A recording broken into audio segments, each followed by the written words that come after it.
ocenenie Roma Spirit získala aj základná škola v Drienovci, kde učia deti mediálnym zručnostiam a rozvíjajú ich kreativitu. Navštevujú deti zo sociálne znevýhodneného prostredia. VIP televíziu vytvárajú spoločne so svojimi učiteľmi po vyučovaní a mapujú v nej podujatia jednak svojich rovesníkov, ale napríklad aj akcie obce.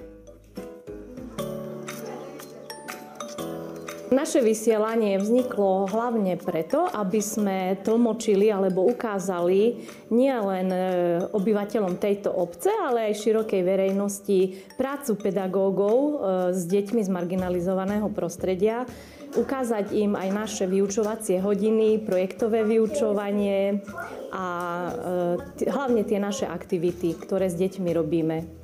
Rozvíjame tú mediálnu gramotnosť žiakov. Okrem toho sa učia pracovať aj s modernou technológiou, ako je kamera, fotoaparát, spracovávať videá. Vysielanie našej televízie vychádza každý mesiac, trvá väčšinou tak 40-45 minút.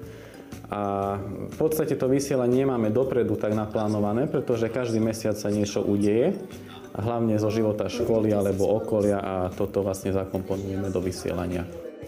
Postupne stále sa snažíme nejakých nových žiakov do tej televízie pritiahnuť, u ktorých vidíme, že je tam nejaký potenciál, že napríklad niektorí majú nejaký vzťah ku kamere, niektorí vedia v programe nejaké videá stríhať.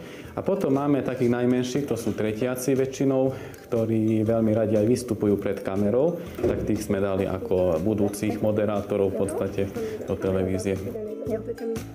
Dobrý deň, vítame vás pri sledovaní školskej televízie VIP TV. Toto vysielanie venujeme všetkým učiteľom, pedagógom a pracovníkom, ktorí sa venujú vzdelávacím aktivitám. Volám sa Jennifer Horvátová a chodím do 3. A triedy a pôsobím ako moderátorka školskej televízie. Táto práca sa mi veľmi páči. Naučil som sa nové zaujímavé veci. Snažím sa pekne čítať. Pomáhame ako kameramani pre školskú televíziu a taktiež pomáhame so strihaním videí. Učím sa pracovať s grafikou v programe Canva a Clipchamp. Za tento rok sme sa naučili veľa nových vecí.